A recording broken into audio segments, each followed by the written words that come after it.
will convert into Buddhism, or some of them they may walk away. So just keep your mind at peace. Don't be turned because of this kind of changing. Và cái tiếp á, có một cái cậu thanh niên Bà La Môn cũng đến vấn đạo với Đức Phật ha. Thì trước khi qua cái câu chuyện này đó thì trở lại ha, chúng ta thấy Đức Phật ngài với cái trí huệ ha, cao siêu vô thượng cao thượng như vậy đó, ngài nhắc nhở chúng ta ha, đừng có vội vui khi có nhiều đệ tử, cũng đừng có vội buồn khi có những cái người họ không có hiểu đạo ha. So the Buddha is so lofty that he mentioned or he reminds us not to be happy when we have more members or be sad when people walk away from Buddhism. Just keep your mind at peace. Và cũng phần chính như nãy tôi trình bày đó là dẫu có những cái vị sư kia theo những tôn giáo khác mà bây giờ theo đạo Phật, Đức Phật ngài cũng khuyên họ cũng tiếp tục hỗ trợ những tôn giáo kia. So like this story, the story of this late man, the one who followed Zenbuddhism, but later on he was converted into Buddhism to follow Buddhism. But the Buddha may remind him that he needs to support his purest religious traditions, not to forsake them. Cho nên quý vị thấy đó, Đức Phật ngài với cái tâm như vậy đó, ngài với cái tâm bình đẳng với tất cả chúng sanh ha, chứ không có phân biệt, không có kỳ thị ha. So you see that the Buddha has this type of impartial. There's no discriminations in his mind or his action. Và trở lại ha, có câu chuyện của một thanh niên Bà La Môn một lần nọ đó đến thăm viếng Đức Phật ở cái thủ đô xứ Agan, ở cách Nalanda khoảng 150 km. Thì cái xứ này đó nằm dưới quyền bảo hộ của vua Bimbisara, cũng là đệ tử của Phật. So one time the Buddha went to a small kingdom, a small county, Kampa, that was administrated by the king Bimbisara, who was the Buddha's disciple. Thì nghe tin Đức Phật ngài đến cái vùng này đó, thì dân chúng trong vùng đến thăm viếng cũng như là cúng dường và nghe giảng pháp. Thì một vị thanh niên Bà La Môn tên là Sonadanta, nổi tiếng rất là thông minh xuất chúng trong địa phương này đó, cũng có cái muốn đến thăm Phật, nghe Phật thuyết pháp.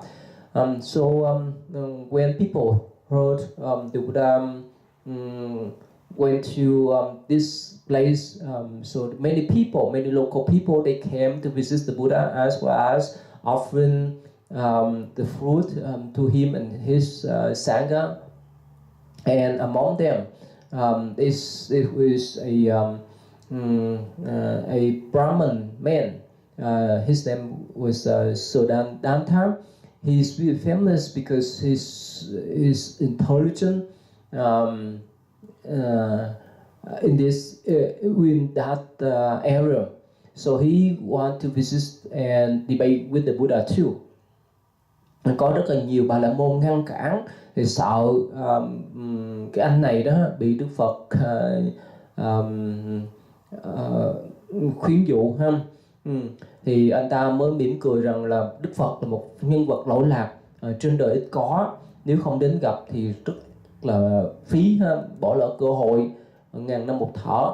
So many Brahmins stopped him not to see the Buddha because they concerned that he was converted by the Buddha. So he smiled and said that don't worry, I like to see the Buddha because he's so famous and wise. It's pretty rare for me to meet him, so I want to see him now, to learn more about the Buddha teachings.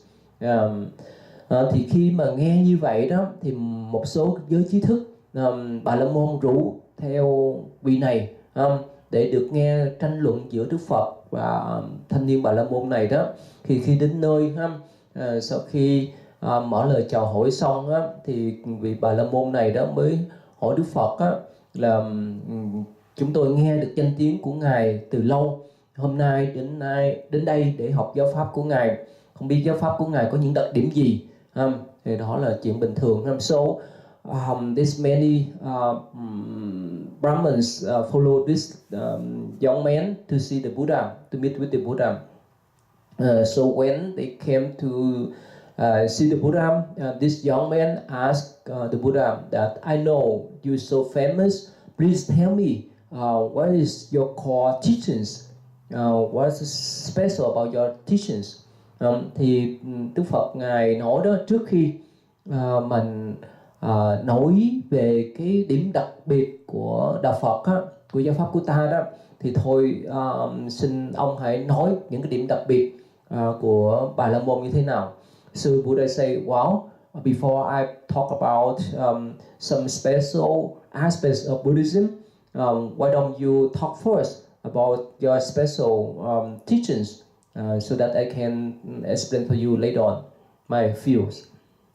Thì Bà La Môn này đó mới nói rằng một tu sĩ Bà La Môn chân chính cần phải đủ 5 điều kiện. Thứ nhất là phải có dung nhan đẹp đẽ. Thứ hai phải biết kỹ thuật xướng tụng kinh chú Vệ Đà. Thứ ba là phải có thuyết thống thuần túy Bà La Môn trong 7 đời. Thứ tư là phải có đức hạnh, và thứ năm phải có trí huệ. So this Brahman man, he said that a Brahman need to have 5 basic conditions. The first one, he need to be handsome.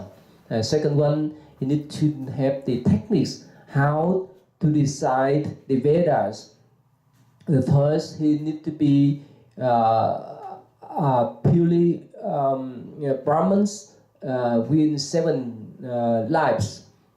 The fourth, he needs to have virtue. The fifth, he needs to have wisdom. Thì Đức Phật Ngài hỏi đó, như vậy trong 5 điều nào là căn bản, điều nào là thứ yếu, tức là điều nào chánh, điều nào phụ. So the Buddha asked him, so with those 5 conditions, which are the major one and which are the minor one? Thì anh ta giải đáp rằng tất cả điều kiện này, 5 điều kiện này đều quan trọng như nhau, không thể mà thiếu một điều kiện nào cả. So he replied that those 5 conditions are so important. They cannot live without one of them. Thì Đức Phật Ngài nói cho vị này nghe đó, ông nghĩ sao nếu có một vị Bà La Môn đầy đủ đức hạnh, đầy đủ trí huệ hơn người, xướng tụng kinh chú rất hay, thì vị đó có tròn sứ mạng của một người tư sĩ hay không? Ông có phải là vị đó có phải là một vị La Môn chân chính hay không? So the Buddha asked if a Brahman has virtues and the wisdom that surpass all the people, and if that person could decide the Vedas purely, can that Brahman fulfill these responsibilities as a Brahman? Đó là điều mà Đức Phật hỏi ha. Thì ông ta mới trả lời cũng tạm được đó, nhưng nếu mà có thêm dung nhan đẹp đẽ có huyết thống thuần túy thì vẫn hơn. Thì so he replied that yes, that's fine, but it's better for that Brahman to be handsome, to have the pure Brahmin lineage. This is much better.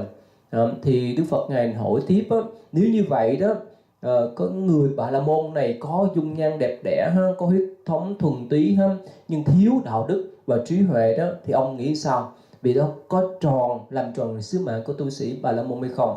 So the Buddha asked further that yes, if a Brahmin is handsome and he's purely Brahmin, but if he doesn't have virtue or wisdom, can he fulfill his responsibility as a Brahmin? Thì ông ta đó đáp là dĩ nhiên là không thể làm tròn cái bổn phận, làm tròn cái sứ mạng của một người tu sĩ nếu thiếu đạo đức và trí huệ. So he replied that certainly that Brahman, if he doesn't have sufficient virtues or wisdom, there's no way for him to fulfill his responsibilities as a Brahman. Thì Đức Phật Ngài nói như vậy đó, ông có nhìn nhận cái điều kiện đạo đức và trí huệ là quan trọng hơn điều kiện dung nhan và huyết thống hay không? Thì and the Buddha asked him, so you see that virtue and wisdom is more important than the physical aspects as well as the lineage aspect. Và ông ta đáp rằng dạ, thưa đúng vậy. Thì so he replied, yes, I recognize that. That means he recognized that the virtues and wisdom is more important than the physical and lineage aspects of a Brahman. Thì nghe như vậy đó, sau khi mà ông ta chấp nhận lời giải thích của Đức Phật đó, thì 500 Bà La Môn có mặt ở đó theo ông ta ở đó đó thì đưa tay phản đối. Họ kết tội cái vị này đó bị Phật dẫn dụ chấp nhận cái điều kiện là thuyết thống hay là cái hình tướng không quan trọng so the 500 Brahmins who follow him they raise their hands to oppose what they tried to what that young Brahmins just accept the Buddha argument that the physical and lineage of Brahmin aspects is not much important than the virtue and wisdom. Thì lúc đó Đức Phật Ngài nói đó, thì các vị nếu mà có lòng tin ở người đại diện của quý vị đó thì hãy im lặng để tôi nói chuyện với ông ta Còn nếu quý vị không có lòng tin thì quý vị hãy bảo ông ta im lặng để tôi nói chuyện với quý vị. So the Buddha say, if you trust him, let me talk with him, and if you don't trust him, just let him talk to me again, okay? Và lúc đó đó mọi người im lặng thì cái vị Bà La Môn trẻ tuổi này nó mới nói rằng á, xin Sa môn Gotama, tức là Đức Phật cho phép tôi nói đôi lời với những người bạn của tôi. So after everyone keeps silent, so this young Brahmin turned around and asked Buddha, please give me permission to talk to my people. Thì ông ta quay lại nói với 300-500 vị Bà La Môn này đó, chỉ một cái người thanh niên ngồi hàng đầu á, và nói các vị có thấy cháu tôi đang ngồi đó đó, cháu tôi người thanh niên tuấn tú có phong thái trang nhã về dung nhan thì không có ai sánh kịp, và thông hiểu ba bộ kinh Vệ Đà, văn phạm, ngữ pháp, kỹ thuật, xứng tụng, điều này cũng biết, cũng có huyết thống thanh tịnh cho đến 7 đời, kể cả bên cha bên mẹ. And so this young Brahmins, he turned around and talked with 500 Brahmins and say that, you see, one of my cousins, he's Brahman, he's handsome, he know how to recite the Vedas, he know the Vedas grammars, he know the techniques how to recite the Veda and so forth, and he also has pure lineage from 7 lifetimes. Nhưng giả sử đó, nếu cái người cháu của tôi đó giết người, trộm cướp, tại dâm, nói láo, uống rượu á, thì các bạn có chấp nhận cháu tôi đó làm tu sĩ Bà La Môn hay không?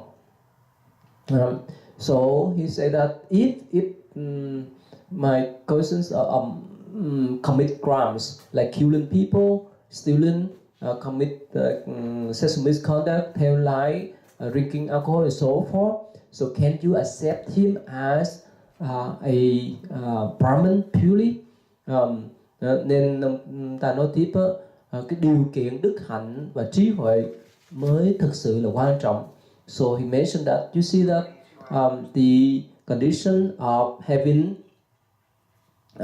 the virtue and wisdom is more important than others. Đó là điểm chung cho tất cả mọi người, chứ không phải chỉ riêng cho Sa môn Gautama, tức là Đức Phật. So these are the common or universal values. Not only the Buddha, but also every tradition needs to abide to.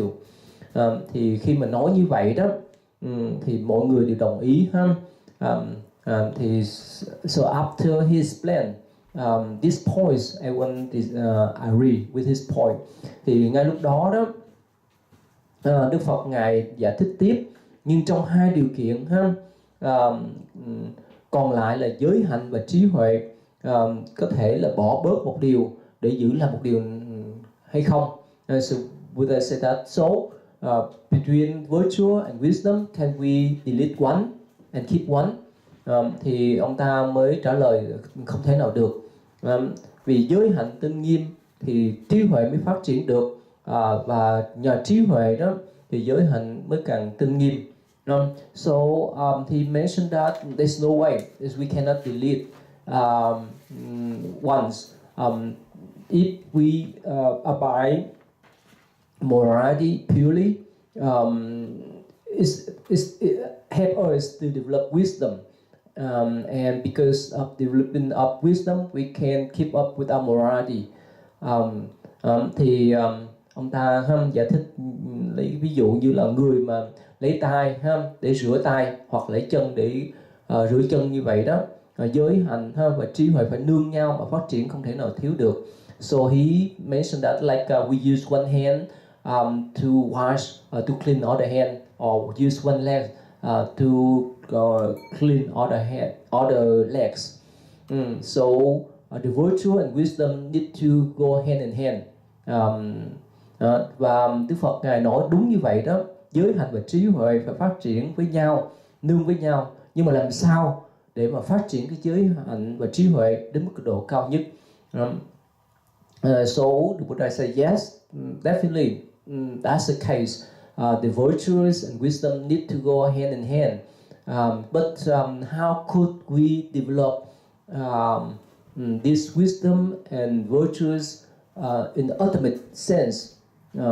Và ông ta trả lời là phải xướng tụng kinh chú, kinh điển Vệ Đà theo đúng kỹ thuật, càng nhiều càng tốt.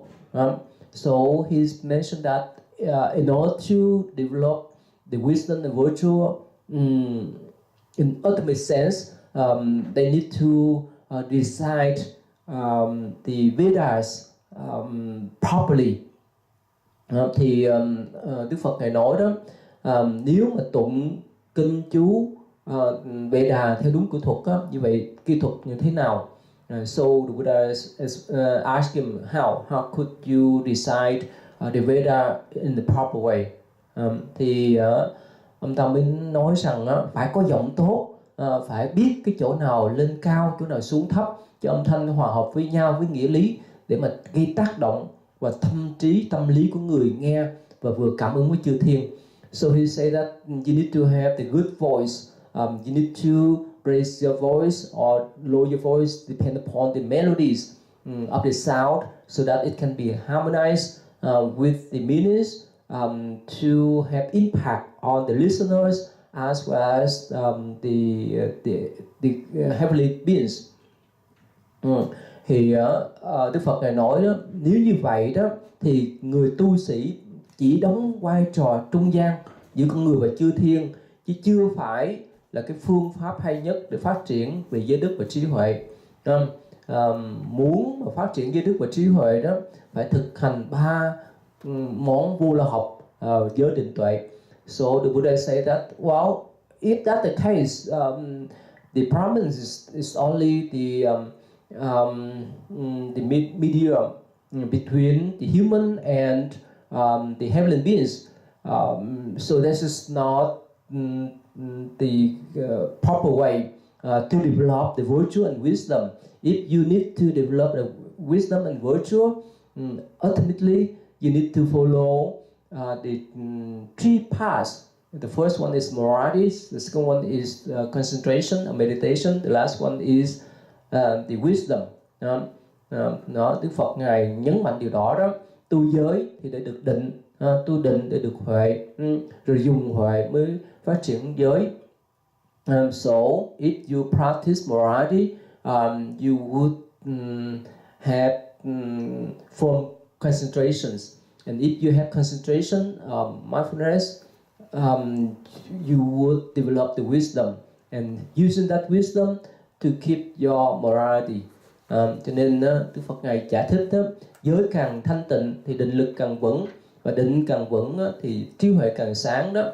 So if your morality is pure, your concentrations will be firm, and if your concentration is firm, your wisdom may be broadened. Cho nên muốn thành tựu giới đức thì phải tu tập thành thiền quán như vậy, thiền quán trí huệ minh sát, thì biết rõ những gì là khổ đau, nguồn gốc khổ đau, làm sao để dứt trừ nguồn gốc của khổ đau, vân vân, thì mới được tự tại, mới chứng thánh quả là hán.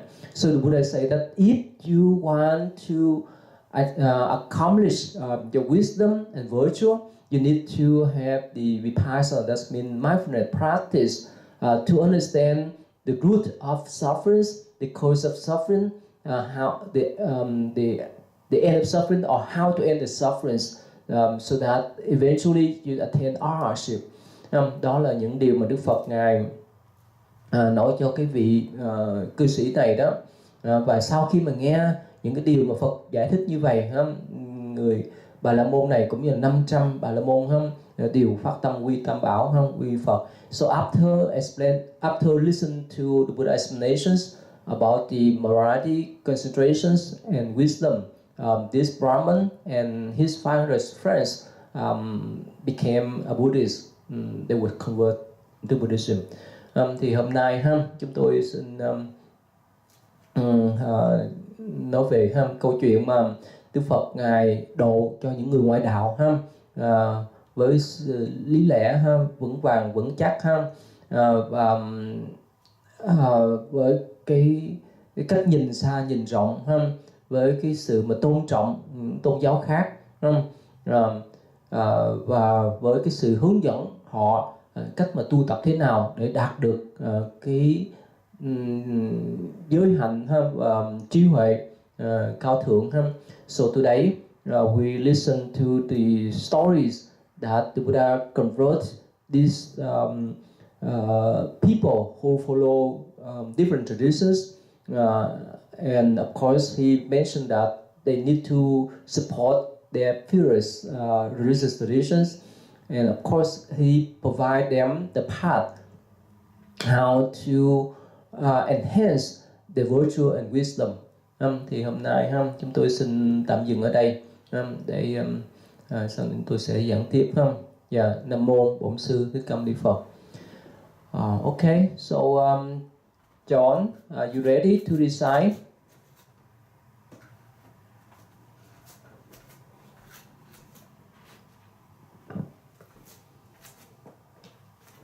John, you ready to recite? Okay, how about Michelle? Go ahead, Michelle. Yes. Go ahead. In the morning it's good to rise early. In the night it is good to go to sleep late.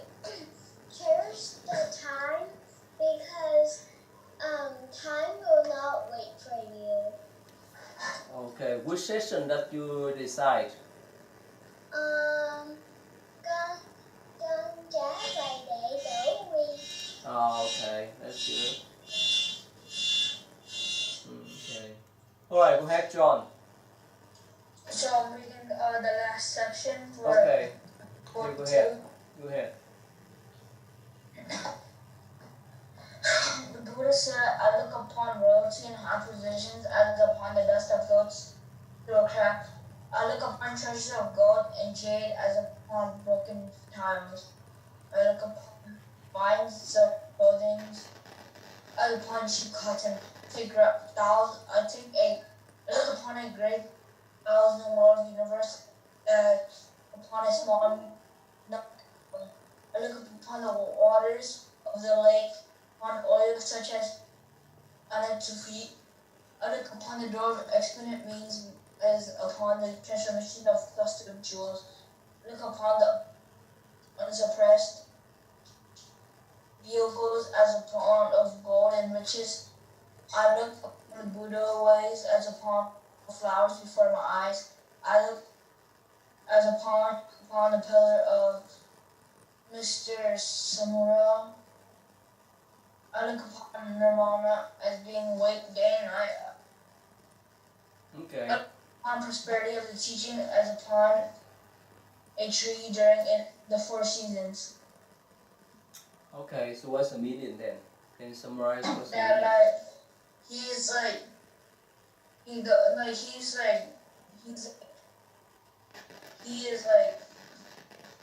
upon his royalty and high positions, he's like a dust that floats through a crack. Mm-hmm. And like a treasure gold and jade as a title that's broken. Mm-hmm. And upon fine silk clothing as upon cheap cotton. Okay. So what means he didn't attach to the wealth. He didn't attach to the pants, right? Desires. Mm-hmm. Okay, good. Rồi, quý vị có hỏi điều gì không? Thân Thiên, you have any question for me?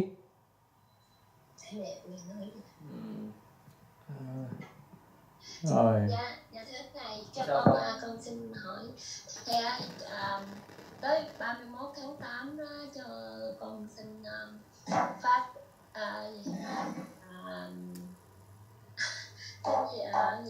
Với Bồ Tát hả? phát tâm hành Bồ Tát đạo á thưa thầy. Được đó. Rồi mỗi thứ bảy ha. Mỗi thứ bảy cô vô đây nghe tôi giảng về giới Bồ Tát, mà thứ bảy tuần này tôi bận ha. Bắt đầu thứ bảy tuần sau tôi giảng trở lại ha. Ok. Rồi.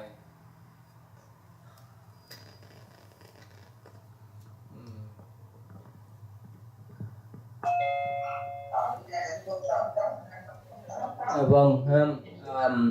Để nãy tôi nói đó ha, internet đã cắt á.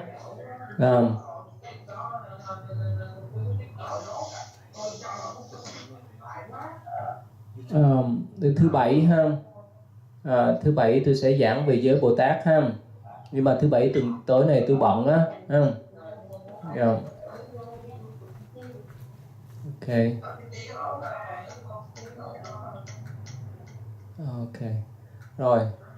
Dạ vâng. Vậy thôi quý vị ha, mình hồi hướng công đức ha.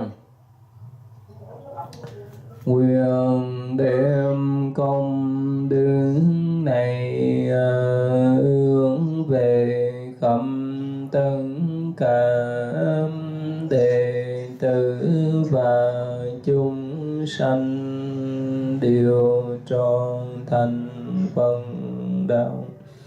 Nhờ mô Phật. Chào quý vị.